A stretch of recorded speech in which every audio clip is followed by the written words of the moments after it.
কালকে মাছ এনেছিল খয়রা মাছ। তো আমি কখনো খয়রা মাছ রান্না করিনি। তো ওর জন্য আমি আমার মাকে জিজ্ঞাসা করলাম, মা খয়রা মাছ এনেছে, আমি এটা কিভাবে করব। তো বললো কি যে পাতায় দিবি একটু সর্ষে আর জিরা দিয়ে, আর আলু ঠালু কিছু দিবি না। তো আমার আবার আলু ছাড়া ভালো লাগে না।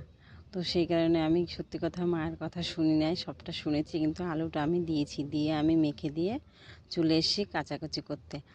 রান্না বান্না সব কিছু হয়ে গেছে, শুধু মাছটা ছিল ফ্রিজে, কালকে রেখে দিয়েছিলাম, সেটাই এখন আর কি করব। দিয়ে সব হয়ে গেছে যখন, তো এটা হালকা আগুনে দিয়ে আমি চলে যাব কাচাকুচি করতে, ভিজিয়ে রেখেছি। আর আজকে কি বলো তো, অনেকটাই মানে কবে থেকে এদিক ওদিক যাই, মানে শাড়ি টাড়ি পরে টুকিটাকি সেগুলো সব রেখে দিই। ওগুলো আমারগুলো ডেলি কাচা হয় না, ছেলেদেরটা কাঁচা হয়, আর আমারগুলো তো অত ময়লা হয় না। সেই কারণে আমি যদি একটু দোকানে বা কোথাও গেলাম, তো সেটা আমি সঙ্গে সঙ্গে ধুই না, যেটা সত্যি কথা আমি আলনাতে রেখে দিই। তো আজকে ভাবলাম যে না, সবগুলোই ধুয়ে দিই। দিয়ে রান্না করতে করতে চলে গেছিলাম, দিয়ে তারপরে ভাবলাম যে একটু দেখে যাই। দিয়ে যে দেখছি না, বেশ ভালোই গন্ধ দিচ্ছে। আর এই গন্ধটা সত্যি আমার মন ছুঁয়ে যায় একদম, কিছু আর বলার নেই। যাই হোক, কাঁচা হয়ে গেছে। আর আমার যা তো বাড়িতে নেই, তো জানো, আমার যা যখন বাড়িতে থাকে, তো ও ডেইলি কাচবে না কেন, দেখো ও দুটো বাচ্চা আছে। তো সেই কারণে এই নিচের জায়গাটা না ওই সব সময় শুকা দেয়, ঠিক আছে। আর আমি ছাদে দিই, বা ওই দিকে আর একটা দড়ি আছে আমাদের মন্দিরের সামনে, সেখানে দিই।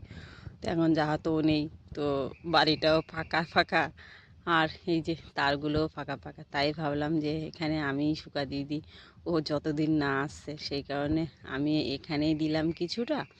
তারপরে ভারী ভারী জিনিসগুলো যেগুলো আছে সেইগুলো আমি ছাদে নিয়ে যাব। কেন কি পাতলাগুলো, এই দড়িগুলো অতটা মোটা না, পাতলা দড়ি, সেই কারণে ওইগুলো দিয়েছি। আর বেশ অনেকটাই কাঁচা হয়েছে। দেখি কাল যদি একটু রেস্ট পাই, তারপরে কলে চলে আসছে জলও ভরতে হবে। তো যাই হোক, কদিন ধরে এত ভোরে উঠি, তারপরও না মনে হয় যেন বেলার সাথে পেরেই উঠি না। যাই হোক, কেন কি যেন এই সমস্যাটা হচ্ছে, আমি না ভোরে কোনো বাসি কাজটা আমি করি না। বাইরের উঠান ঝাড় দেওয়া বলো, মারলি দেওয়া, ওইগুলো সব আমার যা করে। আর আমি ঘুম থেকে উঠেই রান্নাঘরে চলে যাই। তো এখন ওইগুলো করতে হচ্ছে, সেই কারণে টাইমের একটু সমস্যা হচ্ছে বলে। যাই হোক, ও আসলে আবার সব কিছু ঠিক হয়ে যাবে। তারপরে সুতি থাকলে মন্দিরের অনেকটা কাজ আমাকে করে দেয়। তো চলো, কিছু করার নেই। তো বন্ধুরা, সবাই সুস্থ থেকো, ভালো থেকো। অন্য একটা দিন আবার আসবো তোমার।